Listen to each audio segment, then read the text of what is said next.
রাতে খালি গায়ে ঘুমালে দুইটি বিপদ আপনার জীবনে চলে আসবে।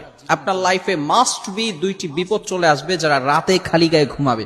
অনেকেই আমাদের সোসাইটির ভিতরে, বিশেষ করে ইয়াং পিপল যারা আছে, তারা শুধু খালি গায়ে নয়, অনেকেই আছে ছোট ছোট প্যান্ট পরে ঘুমিয়ে থাকে। খবরদার, এজ এ মুসলিম হিসেবে আমাদেরকে এগুলো থেকে দূরে সরে আসতে হবে। দুইটি বিপদ কিন্তু আপনার লাইফে চলে আসবে, তখন কিন্তু আপনি কঠিন মুসিবতের ভিতরে পড়ে যাবেন।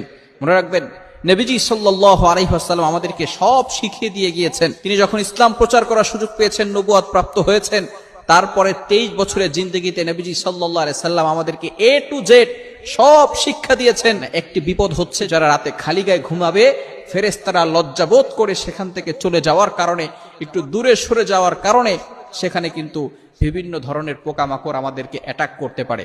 এবং দ্বিতীয় নাম্বার হচ্ছে যারা খালি গায়ে ঘুমায়, তাদের উপরে জিন অ্যাট্রাকশন করতে থাকে, অথবা জিন তাদের উপর